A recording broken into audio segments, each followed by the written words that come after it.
आज हम समानुपात संबंधित सवालों को हल करना सीखेंगे व इससे संबंधित संपूर्ण जानकारी प्राप्त करेंगे। समानुपात, पहले परिभाषा देखते हैं।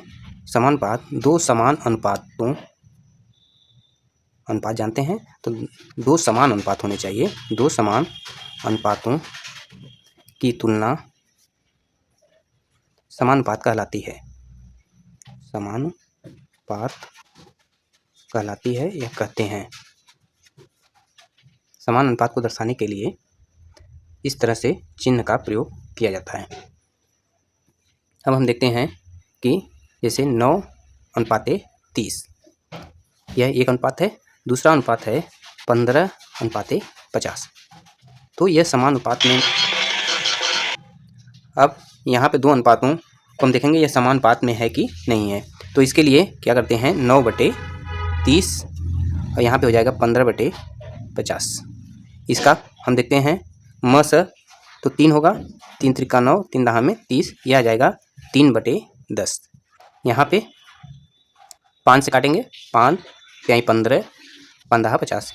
यह दोनों भिन्न समान हैं, इसका मतलब दोनों अनुपात समान है। तो यह किस में होगा, समानुपात में होगा। तो यह किस में होगा, समानुपात में होगा। समानुपात में यहाँ पे समानुपात का चिन्ह लगाएंगे, 15:50। समानुपात के हम इस तरह से लिखते हैं। अब यहाँ पे हम देखते हैं कि 4 पद प्राप्त हुए। तो जो अंदर वाले पद हैं इनको हम कहते हैं मध्य पद, यह है मध्य पद। और जो बाहर वाले पद हैं इनको कहते हैं बाह्य पद, इनको हम कहते हैं बाह्य पद। अब इनके हल करने का नियम है कि बाह्य पदों का गुणनफल मध्य पदों के गुणनफल के बराबर होता है। बाह्य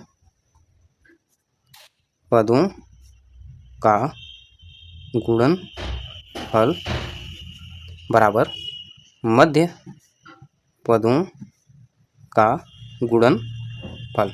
अगर बाह्य पदों का गुणनफल मध्य पदों के गुणनफल के बराबर है तब यह समानुपात में होंगे, अन्यथा यह समानुपात में नहीं होंगे। इस तरह देखिए कि 4 जो है A अनुपाते B है और C अनुपाते D है। C अनुपाते D यह समानुपात में है तो क्या होगा, मध्य पदों का गुणनफल BC बराबर AD, या बाह्य पदों का गुणनफल AD बराबर मध्य पदों का गुणनफल BC। अगर इस तरह से है तो यह समानुपात में होगा, नहीं तो यह समानुपात में नहीं होगा। अब हम देखते हैं क्वेश्चन। 6:18 समानुपाते x अनुपाते 15। अब हम इसको उसी तरह से हल करेंगे कि मध्य पदों का गुणनफल बाह्य पदों के गुणनफल के बराबर कर देंगे। तो मध्य पदों का गुणनफल 18 × x बराबर 6 × 15। तो x बराबर हो जाएगा 6 × 15/18। 6 त्रिक 18, 3 पचे 15, 3 इकाई 3, यह आ जाएगा x का मान 5/1 बराबर 5। इस तरह से हम x का मान ज्ञात करेंगे। एक और क्वेश्चन देखते हैं। कमला ने 20 रुपये में 4 कलम खरीदे, अनुराधा ने 80 रुपये में 16 कलम खरीदे। किसके कलम महंगे हैं या किसके कलम सस्ते हैं? जो कलम खरीदा गया किसका महंगा पड़ा और किसका सस्ता पड़ा। अब हम इसको हल करने के लिए पहले कलम और कलम का अनुपात निकालेंगे, फिर इसके मूल्यों का अनुपात निकालेंगे। और अगर दोनों बराबर आ रहे हैं तो बराबर होगा, या अगर कम बेसी आ रहे हैं तो यहाँ पे मालूम करेंगे कि किसके कलम महंगे हैं सस्ते हैं, भिन्नों के अनुपात से। अब हम देखते हैं कमला और अनुराधा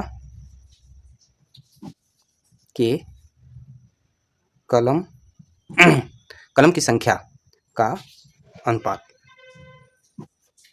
यह बराबर हो जाएगा 4:16। इसको हम छोटा करेंगे, सरल करेंगे, 4 इकाई 4, 4 चौके 16 आएगा 1:4। अब हम देखते हैं उनके मूल्यों का अनुपात।